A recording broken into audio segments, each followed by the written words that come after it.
Kinabukasan, nagpatuloy lang si Koichi sa kanyang normal na buhay.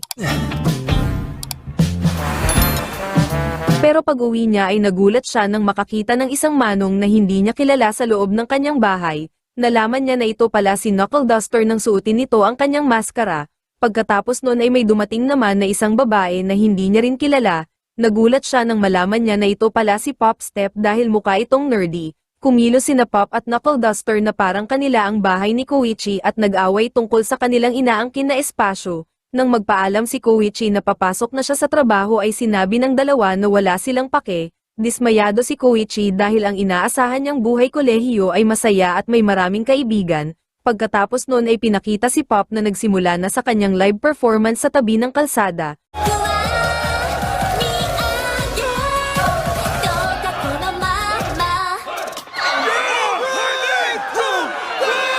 Maya-maya ay sinabihan ni Pop ang kanyang mga tagahanga na pumila kung gustong mahawakan ang kanyang kamay.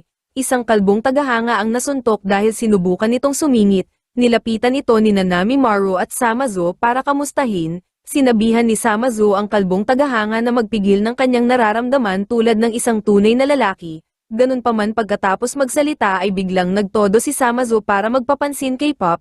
Nagalit si Nami Maru kay Samazo dahil wala itong paninindigan. Habang ang kalbong tagahanga naman ay sinabi na gusto niya rin magpapansin sabay turok sa kanyang sarili ng trigger. Naging madulas na isda ang kalbo at sinugod si Pop. Paglabas ni Koichi sa kanyang trabaho ay nakita niya si Pop na hinahabol na ng halimaw na isda. Maya-maya pa ay dumating na si Knuckle Duster at agad itong nakaisip ng plano kung paano pababagsakin ang villain. Sa kasamaang palad ay nabigo ang plano ng dalawa dahil masyadong madulas ang katawan ng halimaw na isda. Ganun pa man napatingin si Knuckle Duster sa tindahan ng noodles at nagkaroon ng ideya, inutusan nila si Pop na pasunurin sa eskinita ang halimaw na isda at ibigay niya ang gusto nito na mahawakan ang kanyang kamay. Kinamayan ni Pop ang halimaw na isda kahit napipilitan. Kaso pagkatapos nun ay biglang naging manyak ang halimaw na isda. Dito na pumasok sina Koichi at Knuckle Duster at ibinuhos ang mga sako ng harina na kanilang kinuha sa tindahan ng noodles. Dahil dito ay nagawa ng mabugbog ni Knuckle Duster ang madulas na isda.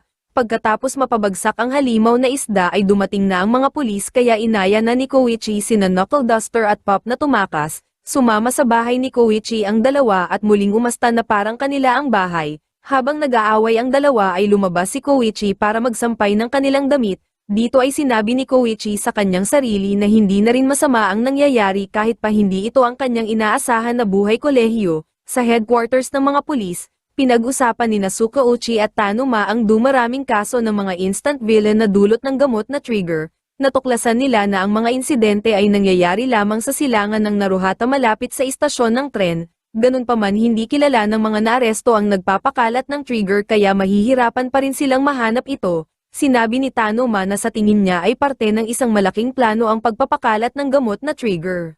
Kinabukasan, sinabi ni Pop kay Koichi na gusto silang tulungan ni Nanami Maru at Samazo na makausap ang kalbo na naging halimaw na isda. Nagpasya sila na wag nang sabihin kay Knuckle Duster ang kanilang plano dahil binubugbog nito ang lahat ng kanilang kinakausap. Pagkatapos magkasundo sa kanilang gagawin ay umalis na sina Koichi at Pop. Habang nasa daan ay inalalayan ni Koichi si Pop dahil nahihirapan itong maglakad. Biglang may lumapit na babaeng tagahanga ni Pop at nagpalitrato. Please! Nang tanungin ng babaeng tagahanga kung sila ay magkasintahan ay pareho nila itong itinanggi. Pagkatapos nun ay nagpasalamat na ang babaeng tagahanga at umalis. Pagdating nila sa lugar ng tagpuan ay sinalubong sila ni Samazo. Sinabi nito sa kanila na parating na rin si Nami Maru at kasama nito si Kalbo. Ayos na sana ang lahat pero bigla silang tinawag ni Knuckle Duster na nakatambay sa lugar. Inutusan ni Pop si Koichi na gumawa ng paraan. Samantala, pinakita ang babaeng tagahanga ni Pop na nilapitan ng kakaibang insekto. Nang pumasok ang insekto sa ilalim ng eye patch nito ay bigla itong nagpaalam sa kanyang mga kaibigan. Ang babae ay si Hachizuka na isang part-time villain pala at may court na queen bee. Nilagyan nito ng gamot na trigger ang kanyang mga bubuyog at pinakalat sa paligid. Dahil sa ginawa ni Hachizuka ay maraming lumitaw na instant villain at nagkagulo. Nadamay sa kaguluhan si Nanami Maru at Kalbo at nagkahiwalay. Mabilis na nakarating ang balita sa mga pulis at agad nitong ipinatawag ang mga pro-hero. Nakita ni Knuckle Duster ang isa sa mga bubuyog ni Hachizuka at hinabol niya ito. Habang si Koichi naman ay nasaksihan ang pagdating at pagkilos ng mga pro hero na dumating.